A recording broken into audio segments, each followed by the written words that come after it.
দর্শক শুভ দুপুর। আমন্ত্রণ ব্যবসা বাণিজ্য আর অর্থনীতির সবশেষ সংবাদ বিশ্লেষণ নিয়ে নিউজ 24-এর নিয়মিত আয়োজন বিজনেস আওয়ারে। সাথে আছি বাবু কামরুজ্জামান। রবি থেকে বৃহস্পতিবার দুপুর 1টায় প্রচার হচ্ছে আমাদের এই অনুষ্ঠান। গোটা আয়োজনে দেশ বিদেশের ব্যবসা বাণিজ্যের সবশেষ খবর ছাড়াও থাকছে খবরের বিশ্লেষণ। এছাড়াও শেয়ার বাজার ও মুদ্রা বাজারের আপডেট সহ জানাবো আন্তর্জাতিক বাণিজ্যের হালচাল। দর্শক, এই মুহূর্তে এফবিসিসিআইয়ের ব্যবসায়ী প্রতিনিধি দল আজকে কিন্তু বাংলাদেশ ব্যাংক গভর্নরের সাথে সাক্ষাৎ করেছেন এবং বৈঠক শেষে তারা এইমাত্র বেরিয়েছেন এবং সাংবাদিকদের সাথে কথা বলছেন, ব্রিফিং করছেন। আমরা সরাসরি শুনতে চাই ব্যবসায়ীরা আসলে কি বলছেন।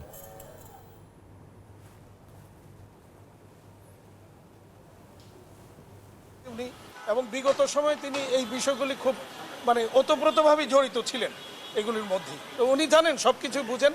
তো এই জায়গাগুলিকে একটু যাতে ব্যবসা বান্ধব একটা পরিস্থিতি তৈরি করা যায়, ইনভেস্টমেন্ট বান্ধব একটা পরিস্থিতি তৈরি করা যায়, সেই কথাগুলি আমরা ওনার সাথে শেয়ার করেছি। একটা বিষয় নিয়ে না, মুদ্রানীতি নিয়ে কোনো কথা হয়নি, সুদের হার নিয়ে কথা হয়েছে। সুদের হারের ব্যাপারে তিনি বলেছেন 6-7 মাস সময় দেওয়ার জন্য বলেছেন। 6-7 মাসের মধ্যে মূল্যস্ফীতি উনি যেভাবে হোক এটাকে উনি প্রায়োরিটি দিয়েছেন, মূল্যস্ফীতিটাকে কমিয়ে আনা। এটাকে কমিয়ে আনতে পারলে এরপরে সুদের হার নিয়ে উনি পরবর্তীতে কথা বলছেন যে ইডিএফ ফান্ড কমিয়ে দেওয়া হয়েছে। ইডিএফ ফান্ড নিয়ে দেখছি আমরা রিসেন্টলি আমরা নিউজ করছি বিভিন্ন গ্রুপ এই ডলার নিয়ে এই ডলার ফেরত দিচ্ছে না সময় শেষ হয়ে যাওয়ার পরও। এরপরও যদি আপনারা এটা বাড়ানোর কথা বলেন তাহলে তো আপনারা নিয়ে এই টাকা না দেওয়ার জন্য আবারও এই একই ঘটনা ঘটবে। আমি বলি এই বিষয়ে আমি একটু বলি, আমাদের ব্যবসায়ীরা ইডিএফ এর ফান্ড নিয়ে ফেরত দেয় নাই, একটা উদাহরণও নেই। যারা নিয়ে ফেরত দেয় নাই তারা কারা এটা আপনারাও জানেন, ব্যাংক, বাংলাদেশ ব্যাংকও জানেন। তাদের বিরুদ্ধে যত রকমের ব্যবস্থা নেওয়া হোক তার সাথে আমরা সরকারের সাথে বা বাংলাদেশ ব্যাংকের সাথে আমরাও সেই ক্ষেত্রে সহযোগিতা করব। যারা দুর্বৃত্তায়ন করেছে তাদের বিরুদ্ধে বাংলাদেশ ব্যাংক যে কোনো রকম ব্যবস্থা নিতে আমাদের কোনো আপত্তি নেই। সেই জায়গায় হাতেম ভাই একটা জিনিস একটু জানতে চাই, যে টাকাগুলো পাচার হয়েছে বলা হয়ে থাকে তার বড় অংশ 90%ই হয়েছে আন্ডার ইনভয়েসিং এর মাধ্যমে, যেগুলো ব্যবসায়ীদের যোগ সাজছে। সেই জায়গায় আসলে আপনার কিছু বলার আছে? প্রকৃত ব্যবসায়ী যারা, তারা এই ধরনের প্রক্রিয়ার সাথে কখনোই জড়িত না। কারা জড়িত সেটা আপনারা সবাই জানেন। আমরা আজকে ছোট থেকে উপরে আসতেছি।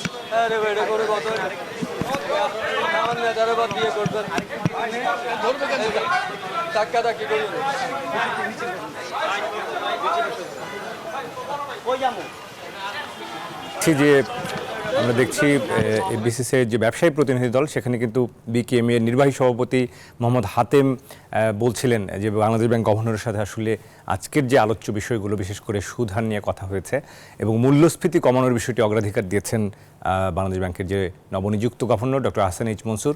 এবং এই মুহূর্তে আমরা দেখছি আরও ব্যবসায়ী রয়েছেন এখানে।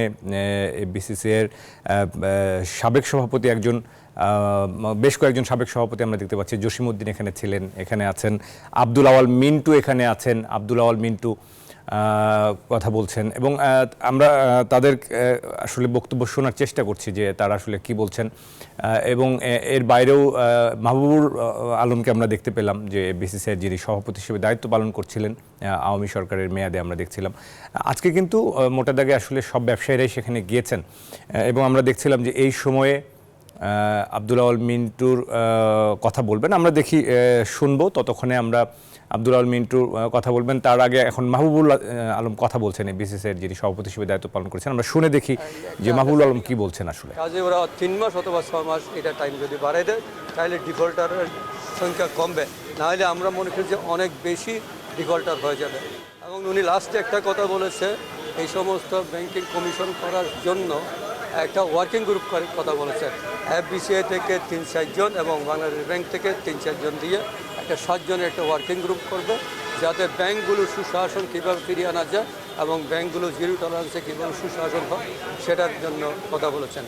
আমরা এই 2-3টা ব্যাপারে আরও কথা বলেছি, বিশেষ করে ফুয়েল, গ্যাস এবং এনার্জি এবং এসেনশিয়াল কমোডিটি, এই 3টা জিনিস যেন সাপ্লাই চেইন ঠিক থাকে, তাহলে কিন্তু ইন্ডাস্ট্রিয়ালিস্টরা ব্যবসা করতে হবে। স্যার ফুড যদি আসে তাহলে আমার এসেনশিয়াল কমোডিটি যদি থাকে তাহলে আমার মানুষ খেয়ে পরে বাঁচতে পারবে, এবং এটা উনি এগ্রি করেছেন, এটা ভেরি ইম্পর্টেন্ট উনি বলেছেন। আমরা একটা বিভিন্ন ইন্ডাস্ট্রির জন্য একটা সফট লোনের কথা বলেছি, অন্ততপক্ষে যদি কিছু সফট লোন দেওয়া যায় ফেরতযোগ্য, তাহলে কিন্তু ইন্ডাস্ট্রিগুলো যেহেতু গত 1-1.5 মাসে তারা ক্ষতিগ্রস্ত হচ্ছে, তাহলে তারা কিন্তু সেই সুবিধাটা তারা পাবে, ব্যাংক লোনের মাধ্যমে তারা তাদের বেতনটা বা অন্যান্য সরকারি সুবিধা পাবে। আরেকটা কথা বলেছি, যেটা হচ্ছে অনেক দিন থেকে দেখা গেল যে ডলারের এক্সচেঞ্জ রেটটা যেটা 80 টাকা ছিল, 82 টাকা ছিল, সেটা হঠাৎ করে যখন মাল আসলো তখন 100 টাকা, 110 টাকা, 120 টাকা, এটার উপর একটা বড় এক্সচেঞ্জ রেট হয়ে গেছে, লস করছে, এক্সচেঞ্জ লস হয়ে গেছে। এই এক্সচেঞ্জ লসের কারণে ব্যবসায়ীরা ক্ষতিগ্রস্ত।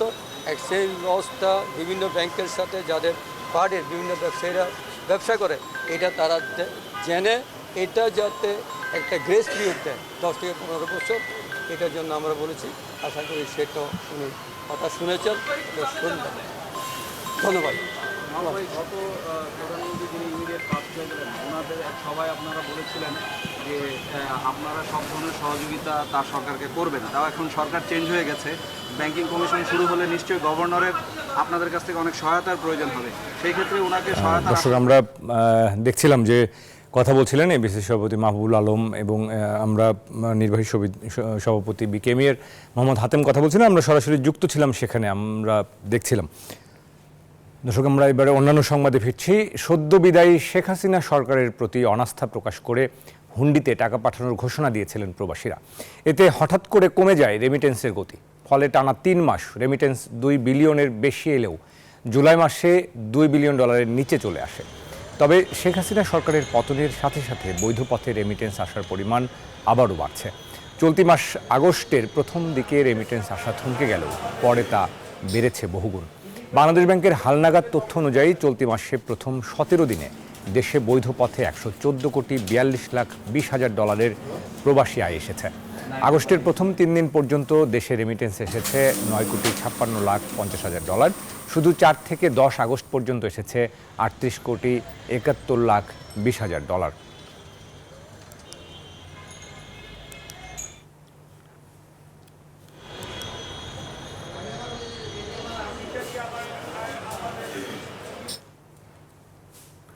দর্শক, এবারে সংবাদ বিশ্লেষণে ফিরতে চাই। সংবাদ বিশ্লেষণে আমরা আজকে কথা বলতে চাই আর্থিক খাতের শৃঙ্খলা নিয়ে। আর্থিক খাতের শৃঙ্খলা ফিরছে কি, এই শিরোনামে আমরা কথা বলবো।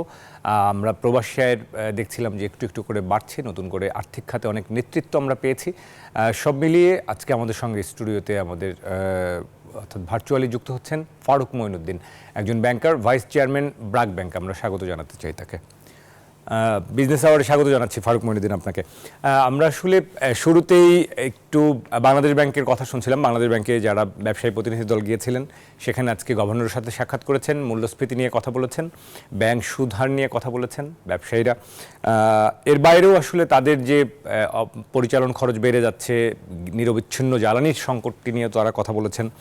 সার্বিকভাবে এই বিষয়গুলো নিয়ে কথা বলেছেন। আমরা একটু জানতে চাই, আর্থিক খাতে নতুন যে নেতৃত্ব আর আসলে এসছে, গভর্নর দায়িত্ব নিয়েছেন, আমরা দেখেছি যে সালেউদ্দিন স্যার সেখানে দায়িত্ব নিয়েছেন। সব মিলিয়ে আপনি কতখানি আশাবাদী? আমাদের ব্যাংক খাতে আমরা দেখছি খুব বড় রকমের বিশৃঙ্খলা। এই মুহূর্তেও কিন্তু অনেকগুলো ব্যাংকে ঋণ দেওয়ার ক্ষেত্রে নিষেধাজ্ঞা দেওয়া হয়েছে। আপনার কাছে একটু শুরুতে এই প্রতিক্রিয়াটি জানতে চাইবো যে ব্যাংক খাতের এক ধরনের অস্থিরতা আসলে তৈরি হয়েছে, গ্রাহকদের মধ্যেও কিন্তু এক ধরনের উদ্বেগ কাজ করছে।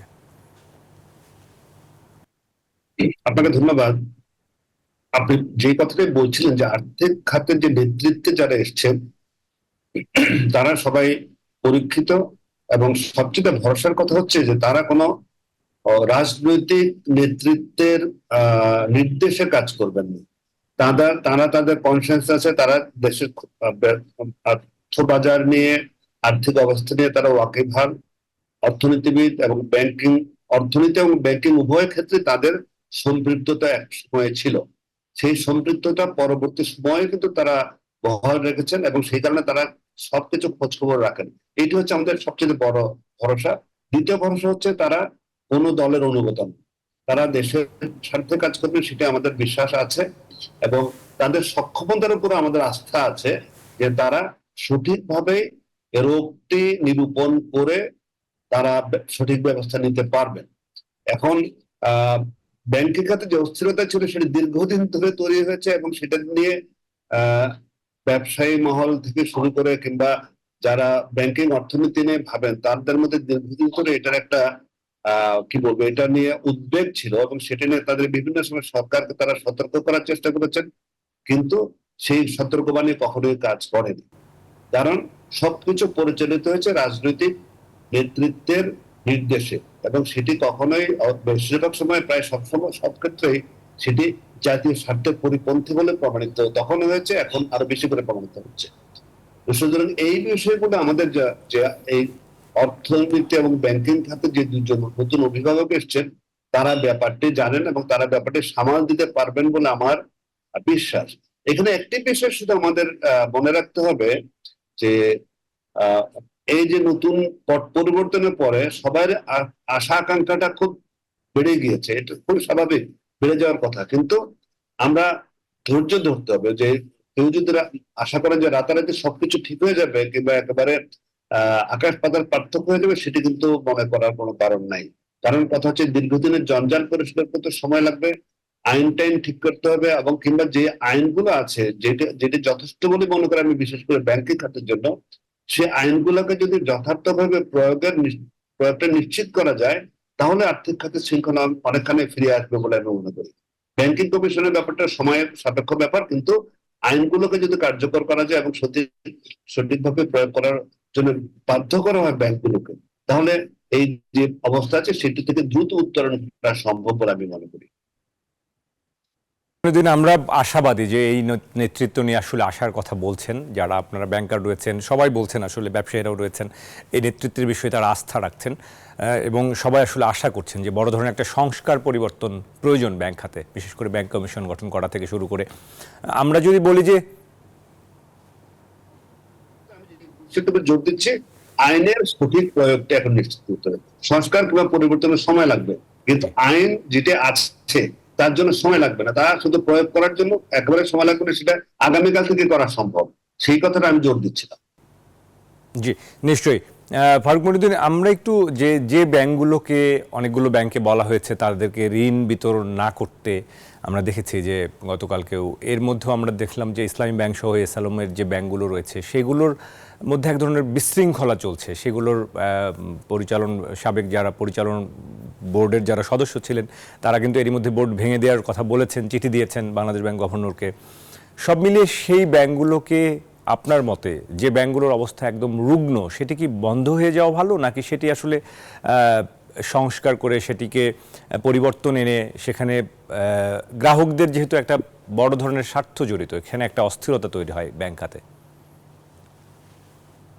যে ব্যাংকগুলোর কথা আপনি উল্লেখ করছেন তার মধ্যে বাংলাদেশের সবচেয়ে বড় একটি ব্যাংক আছে এবং এই বাকি সবগুলো ব্যাংক একই গ্রুপের সবগুলো ব্যাংকের কথা যদি আমরা মনে করি, এটিকে দীর্ঘদিন ধরে সবার চোখের সামনে রাষ্ট্রীয় পৃষ্ঠপোষকতা এই ব্যাংকগুলো দখল করা হচ্ছে, কিন্তু ব্যাংকগুলো কোনোটাই ছোট ব্যাংক নয়। সুতরাং এই যে বন্ধ হয়ে যাওয়া ঠিক হবে কিনা সেটা অবশ্যই নয়। কারণ কথা হচ্ছে বিশেষ করে একটি ব্যাংক যেটি সবচেয়ে বড় ব্যাংক দেশের, সেটির মাধ্যমে প্রচুর রেমিটেন্স আসে, সবচেয়ে বেশি রেমিটেন্স আসে তাদের মাধ্যমে, এবং ব্যাংকটি একসময় আসলে সত্যিকার অর্থে খুব সুশাসিত ভালো ব্যাংক ছিল। এইটিকে প্রায় ধ্বংস করে ফেলা পথে নিয়ে যাওয়া হয়েছে, কিন্তু এই ক্ষেত্রে এই ব্যাংকগুলো বন্ধ করে দেওয়ার পক্ষপাতে আমি তো নই, কেউই নন। কারণ কথা হচ্ছে এই ব্যাংকগুলো বন্ধ হয়ে গেলে যে বিশাল একটি অভিঘাত সৃষ্টি হবে মানুষের আস্থায় এবং অর্থনীতিতে এবং ব্যাংকিং খাতে, সেটি কোনোভাবে কাম্য নয়। এখন যে বিষয়টি করতে হবে এক্ষুনি সেটি হচ্ছে যে ব্যাংকগুলোতে সত্যিকার অর্থে আইনের শাসনটা কায়েম করতে হবে এবং অতীতে যেসব অযোগ্য লোককে এখানে নিয়োগ দেওয়া হয়েছে বিভিন্ন ধরনের স্বজনপ্রীতির মাধ্যমে এবং বিভিন্ন ধরনের দুষ্কর্মের সঙ্গী হওয়ার জন্য, তাদেরকে সরিয়ে ফেলতে হবে।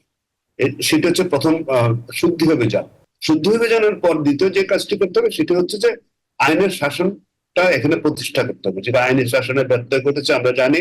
এখানে হাজার হাজার কোটি টাকার কি বলবো যে অন্যায় অবৈধ ঋণ বিতরণ করা হয়েছে, সেগুলোর ব্যাপারে একটা সিদ্ধান্ত নিতে হবে।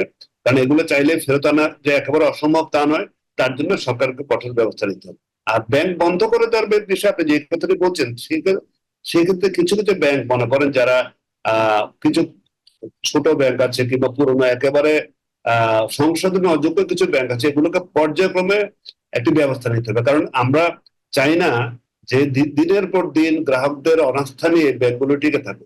কিন্তু সেই ব্যাংকগুলো বন্ধ করে দেওয়া বলা কিন্তু খুব সহজ নয়।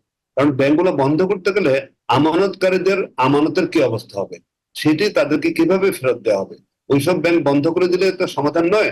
সমাধান হচ্ছে অবশ্যই সমাধান, কিন্তু সমাধানটি খুবই জটিল এবং সময় সাপেক্ষ, এবং এটা এটার জন্য প্রচুর অর্থেরও প্রয়োজন। কারণ আমানতকারীদের যে আমানত খেয়ানত হয়েছে কিংবা লুটপাট হয়েছে, সেইগুলো ফেরত আনার আগে ব্যাংক বন্ধ করা দেওয়া যাবে না।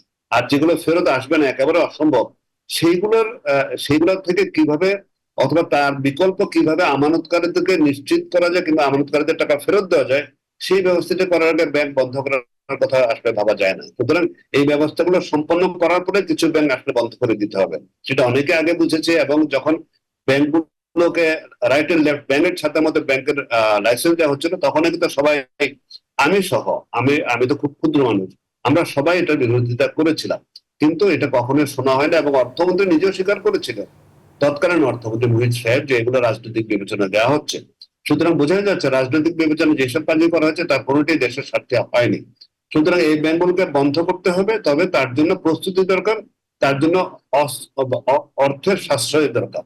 এই বিষয়টি কিভাবে ঘটবে সেটির জন্য সময় লাগবে, তবে এগুলোকে এখন কঠোর নজরদারির মধ্যে রাখতে হবে। আর দ্বিতীয় ব্যাপারটি যেটা সেন্ট্রাল ব্যাংক খুবই সঠিক সিদ্ধান্ত নিয়েছেন, যে এই কিছু কিছু ব্যাংকের 5-6টি ব্যাংক যেগুলোর কথা আপনি বলছেন এবং একই মালিকানাধীন, বেনামে স্বনামে যাই হোক না কেন, এগুলো থেকে নতুন কোনো ঋণ দেওয়া বন্ধ করা এবং রিনিউয়ালও বন্ধ করে দেওয়া হচ্ছে। তার অর্থ হচ্ছে যে এগুলো তাদের দৈনন্দিন কার্যক্রম চালিয়ে যেতে পারবে, এবং তাদের এখন যেটা নজর দিতে হবে যে এইসব ঋণগুলোকে আস্তে আস্তে স্ট্রিমলাইন করে, যেগুলো ভালো অ্যাকাউন্ট কিংবা ভালো গ্রাহক আছে তাদেরকে ধরে রাখার চেষ্টা করতে হবে। কারণ আমরা এট দ্য সেম টাইম কখনোই চাই না ব্যবসায়ী মহল কিংবা আমানত করে যেই হোক না কেন তাদের মধ্যে কোনো অনাস্থা তৈরি হোক। কারণ ব্যবসায়ী মহলের মধ্যে অনাস্থা তৈরি করলে অর্থনীতির ক্ষতি আছে।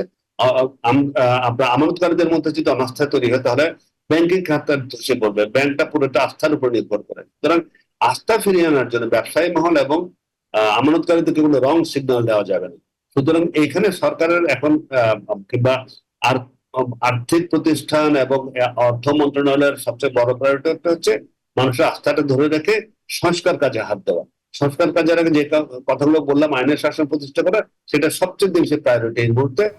এট দ্য সেম টাইম আস্থা ধরে রাখা, এই কাজগুলো এখনই করতে হবে। নিশ্চয়ই আমরা একেবারে সুনির্দিষ্ট করে বেশ কিছু বিষয় আপনি বলেছেন যে আসলে ব্যাংক বন্ধ করে দেওয়ার সমাধান নয়, বরং এটিকে কিভাবে সুশাসনের আওতায় নিয়ে আসা যায়।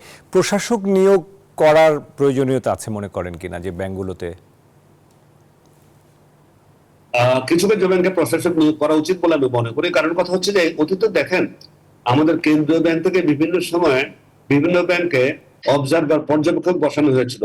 আমি জানি না তাদের টার্মস অফ রেফারেন্স কি ছিল, তাদেরকে কতখানি ক্ষমতা দেওয়া হয়েছিল, তারা কি শুধুমাত্র ওখানে বসে শুধু অবজার্ভ করাই তাদের কাজ ছিল, নাকি কোনো অন্যায় সিদ্ধান্ত, বোর্ডের কোনো অন্যায় সিদ্ধান্তকে বাধা দেওয়ার ক্ষমতা ছিল, এই বিষয়গুলো আমার জানা নেই। তবে আমার সম্ভবত মনে হয় তাদের সেই ক্ষমতা ছিল না, তাদের কাজই ছিল অবজারভার ছিল। সুতরাং অবজারভার এক জিনিস, প্রশাসক আলাদা জিনিস। আমি মনে করি যে সক্ষম কোনো লোককে প্রশাসক হিসেবে বসাতে হবে, যারা সৎ এবং দক্ষ। শুধু যাকে তাকে বসিয়ে দিলে হবে না, এখানে ব্যাংকিং বোঝে এইসব এই জাতীয় ব্যক্তিত্বকে কিন্তু এখানে বসানো উচিত। সৎ এবং দক্ষ প্রশাসক যদি বসায়, তাদেরকে যথেষ্ট এম্পাওয়ারমেন্ট দিয়ে, তাহলে প্রশাসক বসানো প্রয়োজন আছে বলে আমি মনে করি। জি, একেবারে ছোট করে কি বলবেন যে আমাদের রেমিটেন্স, আমরা যে 17 দিনের তথ্য যেটি বলছিলাম, এটি আশাবাদী কিনা? যে একজন ব্যাংকার হিসেবে কি মনে হচ্ছে, আমরা কি একটু আনুষ্ঠানিক চ্যানেলে আবার রেমিটেন্স পেতে শুরু করেছি কিনা? এখানে একটি কথা আপনি প্রথমে বলেছিলেন আপনারা, যে কিছু কিছু লোক অতীতের যে এই জুলাই মাস পরবর্তী ঘটনাগুলো ঘটছিল, কেউ কেউ প্রবাসীরা তারা সরকারকে সহায়তা না করার জন্য দেশে অবস্থান নিয়েছিল, না পাঠিয়ে হুন্ডিতে আহ্বান জানিয়েছে। এটি প্রথম কথা হচ্ছে, এটি অবৈধ। সুতরাং এটি অবৈধ কাজে আহ্বান জানানো, এটা আমি কোনোভাবে সাপোর্ট করি না। টাকা না পাঠানো আলাদা জিনিস, কিন্তু কথা হচ্ছে যে হুন্ডিতে পাঠাতে বলা যিনি বলছেন, তিনিও কিন্তু অবৈধ কাজের সাথে জড়িত হওয়ার জন্য উস্কানি দিচ্ছেন, সেটা একেবারে শাস্তির যোগ্য বলে মনে করি। তবে এখন যে রেমিটেন্স একটা দেখা যাচ্ছে, উল্লম্ফন দেখা যাচ্ছে, সেটা হচ্ছে মাঝখানে বন্ধ থাকার কারণে কিছুদিন, সেটা একটি ব্যাপার। দ্বিতীয় কারণটি হচ্ছে আপনি যেটা বলছেন, যদি সেটি যদি সত্যি হয়, তাহলে হয়তো যারা হুন্ডির মাধ্যমে পাঠাতে বলছিলেন বলে, যে হুন্ডির মধ্যে পাঠাতে বলার মধ্যে যেটা অবৈধ কাজ করছিলেন, তারা এখন তারা হয়তো বুঝতে পেরেছেন যে না, এটা ঠিক নয়, এবং এখন অফিসিয়াল চ্যানেলে পাঠানো উচিত। তবে 16-17 দিন কিংবা 1 মাসের রেজাল্ট দিয়ে এখনই কথা বলার সময় আসেনি। আমরা এই মাসটা দেখি, অগাস্ট মাসটা শেষ হোক, তারপরে সেপ্টেম্বরে যদি এই ধারাটা বহাল থাকে, তাহলে আমরা বলতে পারি যে আমাদের যারা টাকা পাঠাচ্ছিলেন বাইরে থেকে, তাদের মধ্যে দেশপ্রেম জাগ্রত হয়েছে এবং তারা এখন অফিসিয়াল চ্যানেলে পাঠাবেন, এবং সেটা যদি হুন্ডিতে কমও পাওয়া যায় তবুও তারা পাঠাবেন। এটি যদি হয় তাহলে আমি বুঝবো যে তাদের মধ্যে দেশপ্রেম সৃষ্টি করার্থে আছে, এবং তারা 2-3 টাকা কম পেলেও তারা অফিসিয়াল চ্যানেলে পাঠাবেন। আমরা সেটাই আশা করি। জি, এবং ফারুক মইনুদ্দিন একেবারে শেষ মন্তব্য, যে সব মিলিয়ে এই যে ডক্টর মনসুরের নেতৃত্বে বাংলাদেশ ব্যাংক এবং আমরা যাদের নতুন নেতৃত্ব পেয়েছি, আর্থিক খাতে শৃঙ্খলা ফিরবে, এই বিষয়টি আসলে মনে করেন কিনা আগামী 2 মাস বা 6 মাসের মধ্যে এক ধরনের একটা শৃঙ্খলা আসতে পারে, আশাবাদী কিনা আপনি?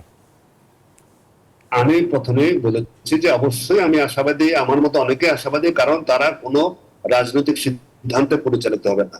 তারা, দ্বিতীয় কথা হচ্ছে তারা দক্ষ এবং সৎ, তাদের সম্পর্কে কোনো প্রশ্ন নাই। সুতরাং তারা যদি নির্মোহভাবে কাজ করতে পারেন, এবং নিশ্চয়ই। আমাদের দেশের তাদেরকে যদি সবাই, তাদের একার পক্ষে সম্ভব না, তারা যেসব যাদের সাথে কাজ করবেন তাদের মধ্যে সবার mindset সহযোগিতা যদি করতে ঠিক হবে। থাকে তাদেরকে, জি তাহলে তারা সফল হবেন বলে আমি বিশ্বাস করি। জি, ফারুক মইনুদ্দিন, অসংখ্য ধন্যবাদ জানাই আলোচনায় সময় দেওয়ার জন্য। আজকের মতো বিদায় জানাবো, আবারও পরবর্তী কোনো অনুষ্ঠানে নিশ্চয়ই আপনাকে পাশে পাবো, সেই প্রত্যাশা জানিয়ে আজকে বিদায় জানাচ্ছি। আবারও ধন্যবাদ ফারুক মইনুদ্দিন। থ্যাংক ইউ, ধন্যবাদ আপনাকে। দর্শক, আমাদের সঙ্গে যুক্ত ছিলেন ব্র্যাক ব্যাংকের ভাইস চেয়ারম্যান ফারুক মইনুদ্দিন, কথা বলছিলেন আর্থিক খাতে শৃঙ্খলা নিয়ে। নিটল টাটা বিজনেস আওয়ারে একটা সময় হলো বিরতি নেবার, ফিরবো শেয়ার বাজার আপডেট এবং ব্যবসা বাণিজ্যের অন্যান্য খবর নিয়ে, আশা করি সাথে থাকবেন। দর্শক, বিরতির পর আবারও স্বাগত বিজনেস আওয়ারে, সাথে আছি বাবু কামরুজ্জামান। দর্শক, দেশের যে প্রকল্পগুলো রয়েছে এখন বিশৃঙ্খল অবস্থায়, তা নিয়ে কথা বলেছেন ওয়াহিদুদ্দিন মাহমুদ এবং ডক্টর সালেউদ্দিন আহমেদ। আমরা জানি যে অর্থ বাণিজ্য উপদেষ্টা গতকালকে তারা আনুষ্ঠানিকভাবে জানিয়েছেন প্রকল্পের যেন আর অপচয় না হয় সেই বিষয়টি আসলে তারা নজর দিবেন, আগামী দিনের প্রকল্পগুলোর জবাবদিহিতার মধ্যে নিয়ে আসবেন। এই বিষয়ে একটি রিপোর্ট রয়েছে, চলুন সেটি দেখে আসি।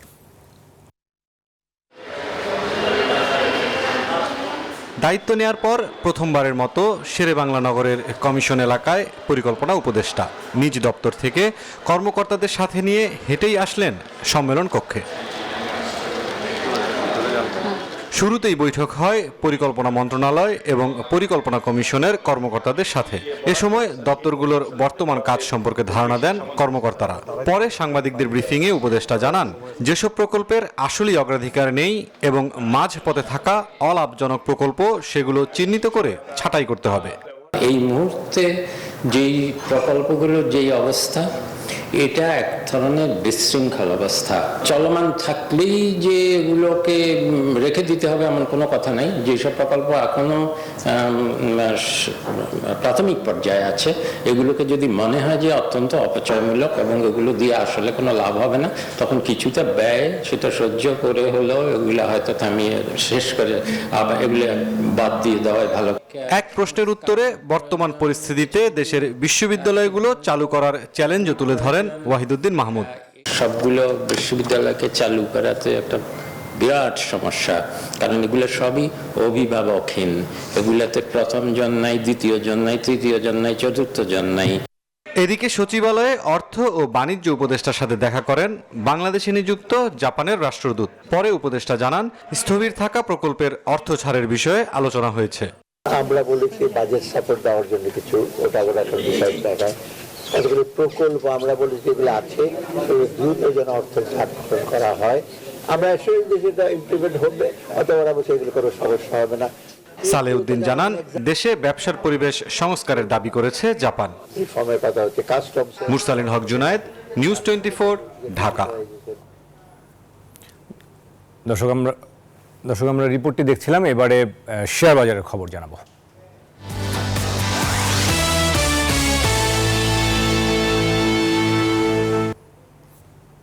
পুঁজিবাজারের সবশেষ পরিস্থিতি দেখে নেব ঢাকা স্টক এক্সচেঞ্জের ওয়েবসাইট থেকে। আজকে দেখছি সবগুলো সূচকের পতন হয়েছে। আমরা যদি এই মুহূর্তে তাকাই, ডিএসসির প্রধান সূচক ডিএসসিএক্স সেটি কিন্তু এরই মধ্যেই বেলা 1:30 নাগাদ 44 পয়েন্ট কমেছে, 44 পয়েন্ট কমে 5730 পয়েন্ট অবস্থান করছে।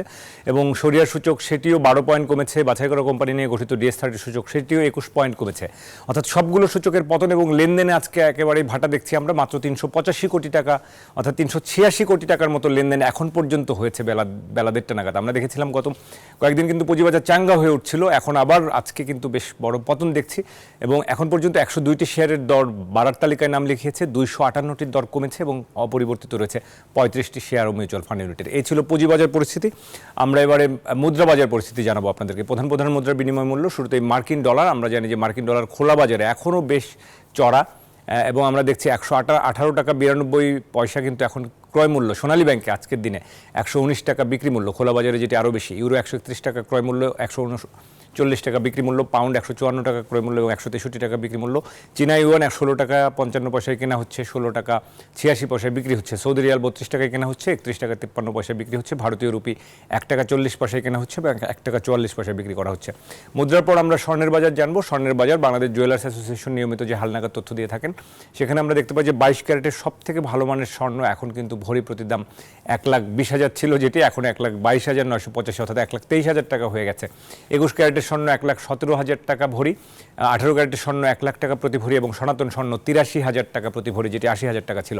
আমরা স্বর্ণের পর রূপার দাম দেখে নেব। রূপার বাজারটি আসলে অনেকদিন ধরে অপরিবর্তিত রয়েছে এবং এটি আসলে খুব বেশি ওঠানামা করেও না।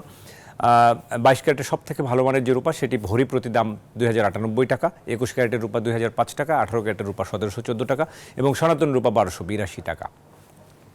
দর্শক, এই ছিল আমার কাছে স্বর্ণ মুদ্রা রূপার বাজারের আপডেট, সবশেষ দরদাম। নেটওয়ার্কটা বিজনেস আওয়ারে আরও একটা বিরতি নিব, ফিরবো অন্যান্য সংবাদ নিয়ে, আশা করি সাথে থাকবেন। দর্শক, আরও একবার স্বাগত বিজনেস আওয়ারে। এবারে জানাবো আন্তর্জাতিক বাণিজ্যের খবর।